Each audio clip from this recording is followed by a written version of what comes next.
On Friday, the Department of Justice served the Federal Reserve with grand jury subpoenas, threatening a criminal indictment related to my testimony before the Senate Banking Committee last June. That testimony concerned in part a multi-year project to renovate historic Federal Reserve office buildings. I have deep respect for the rule of law and for accountability in our democracy. No one, certainly not the chair of the Federal Reserve, is above the law. But this unprecedented action should be seen in the broader context of the administration's threats and ongoing pressure. This new threat is not about my testimony last June or about the renovation of the Federal Reserve buildings. It is not about Congress's oversight role.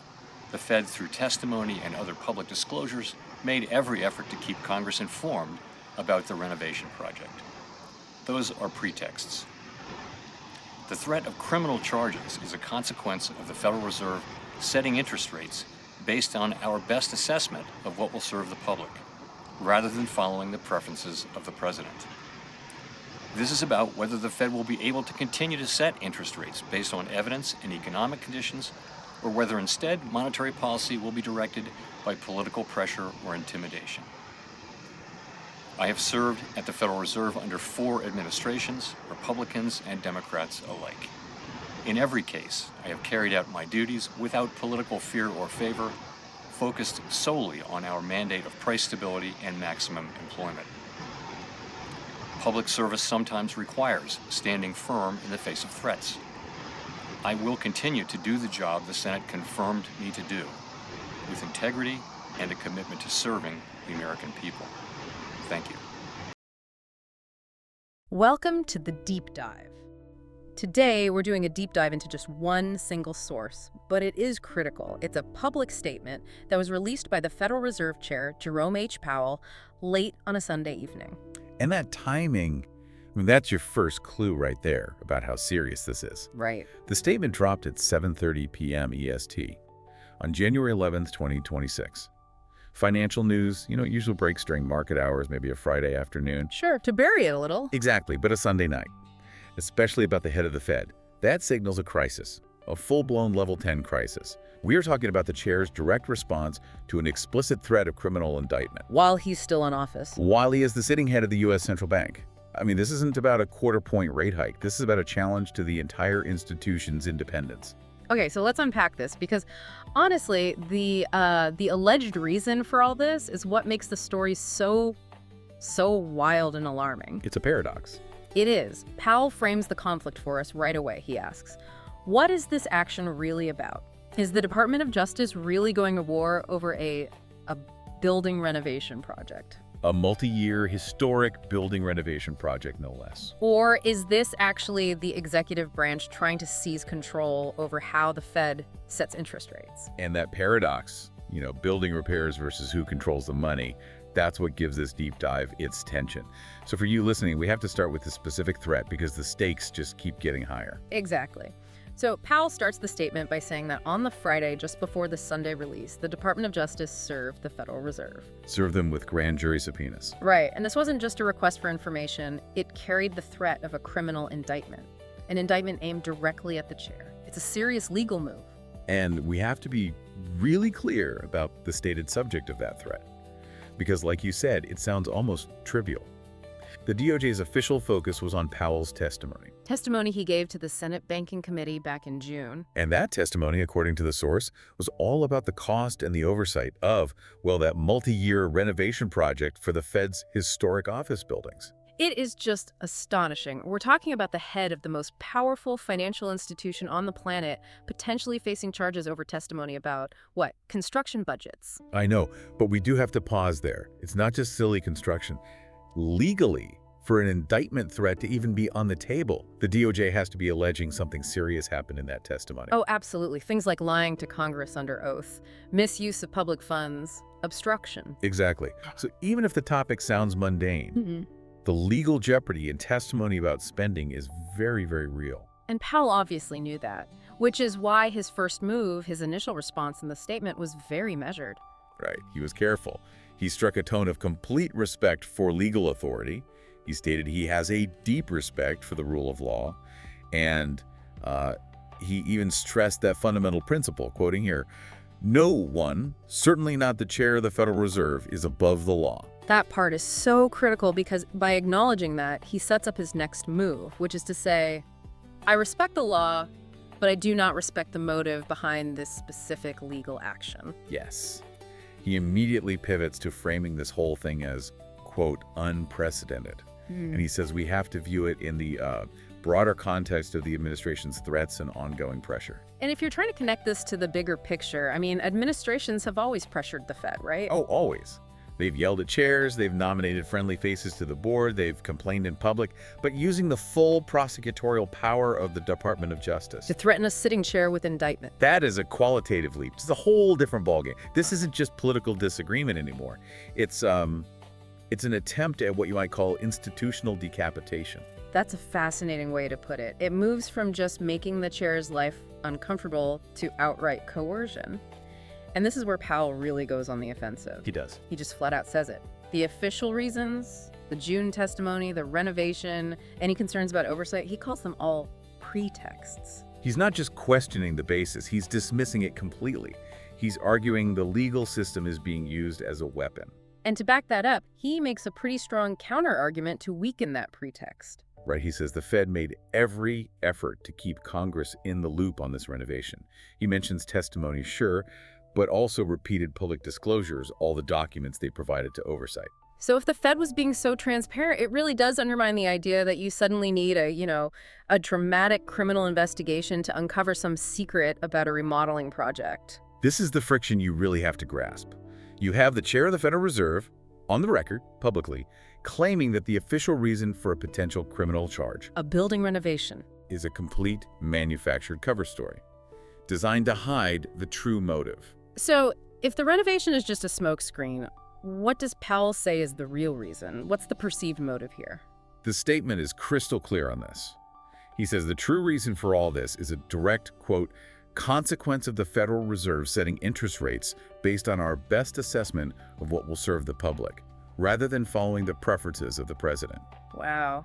So it's retaliation. It is, in his words, retaliation for making independent monetary policy decisions that didn't align with what the administration wanted. Okay, this gets us to the core economic conflict, and we should spend a minute here.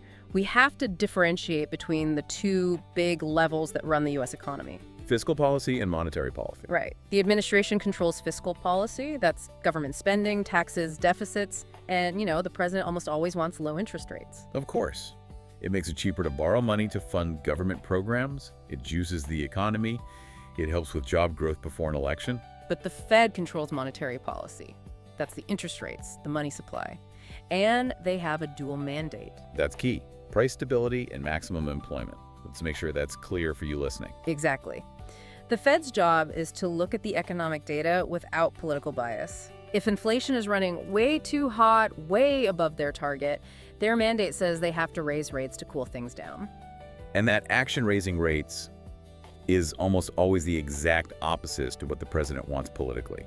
Higher rates slow down growth, they make borrowing more expensive, and it really complicates an administration's spending plans. So that tension is just baked into the system. The administration wants low rates for its agenda, but the Fed might need high rates to fight inflation. It's a built-in conflict. And what this source material suggests is that this legal threat is just that conflict boiling over. Powell is saying the administration is trying to use a criminal threat to force the Fed to abandon its mandate and keep rates low, even if it's economically risky. The stakes he identifies are just. They're enormous. He's arguing this is about whether the Fed can continue to make decisions based on evidence, on economic data, or whether monetary policy is now going to be directed by political pressure, or worse, by just naked intimidation. And if that's true, the stability of the entire global financial system is suddenly in question. That point about global stability is huge. We can't just gloss over that. Why should an investor in, say, Europe or Asia care if the U.S. president is angry at the Fed chair? Well, they care because the U.S. dollar is the world's reserve currency. Its stability is the bedrock for trillions of dollars in global trade, and that stability rests almost entirely on the belief that the Federal Reserve will act rationally. Based on data, not politics. Exactly, not on short-term political whims. If the Fed's independence is seen to be broken, if the U.S. central bank starts acting like one in a less stable economy where the president just calls the shots, global confidence evaporates. Which means capital flight, market volatility. And potentially, over the long term, a real erosion of the dollar's status as the reserve currency. The fallout could be staggering. All stemming from a fight that is, on the surface, about a building renovation. Right. So let's pivot back to how Powell defends himself in the source. He brings up his own track record. Yes, and that's a key strategic part of his defense. He specifically notes his long tenure serving under 4 different administrations. Republicans and Democrats. Republicans and Democrats alike. And he claims that in every single case, he has carried out his duties, quote, without political fear or favor. He's trying to frame himself as a nonpartisan technocrat, attacked only for doing his job. Let me just push back on the source for a second, though. I mean, is it possible we're just taking Powell's statement at face value? Surely the DOJ must have some kind of evidence related to the renovation, right? Is he painting a picture that's maybe a little too clean? That is the fundamental question that this source of public defense can't answer. It's naturally going to be biased. We can only report what's in the statement. And what does it say? It tells us the Fed's own legal counsel believed there was no case, that the evidence was insufficient. Yeah. But we don't have the DOJ side of the story here. We only have the Fed chair's. Well, his strategic declaration of war. And by bringing up his service under 4 presidents, he's shifting the debate away from the details of the renovation and onto much bigger constitutional ground. He's reframing the whole thing. He's no longer just a potentially indicted official. He's the guardian of an institution. Right. He's reinforcing that dual mandate, insisting the Fed's focus has been, quote, solely on our mandate of price stability and maximum employment. He wants the Yale to believe that every rate decision is clinical, objective, and has nothing to do with who's in the White House. Which brings us to the final part of the statement, the most defiant part. He doesn't hint at resigning. He doesn't sound scared. Not at all. What's fascinating is this declaration of resilience. He basically says that public service sometimes requires you to stand firm when you're threatened. He says he will continue to do the job the Senate confirmed him to do with integrity and a commitment to serving the American people. It's not a legal argument, it's a political statement. A political declaration of institutional defiance. And it's aimed not just at the administration, but at global markets, telling them the Fed is not blinking. So, we've spent this deep dive looking at the chair's clear statement that an unprecedented legal threat, one that's supposedly about a building renovation, A seemingly administrative issue. is actually a flashpoint over the independence of U.S. monetary policy. The source tells us Powell sees the whole renovation thing as just a cover story, a pretext. And if you connect this to the bigger picture, the Federal Reserve's power to do its job, to fight inflation, to maintain employment, it relies completely on its credibility, on its ability to act based on data, free from political threats. And we've analyzed how that built-in conflict between an administration's goals and the Fed's mandate has escalated. It's gone from just public criticism to a direct criminal threat. The sources suggest that this independence, which for so long we've all seen as untouchable, is now facing its most direct challenge in generations. And it fundamentally changes the lens through which you have to view every future rate decision. We're not just watching inflation data anymore. We're watching for political capitulation or for defiance. So here's a final thought for you to mull over. If the renovation project really was just a pretext, as Powell so forcefully suggests, how might this dynamic reshape your own understanding of what constitutes evidence in economic conditions versus what is really just political preferences in future interest rate decisions? Every move the Fed makes now carries not just economic weight, but a profound political subtext that you need to be aware of. Thanks for joining us for the deep dive.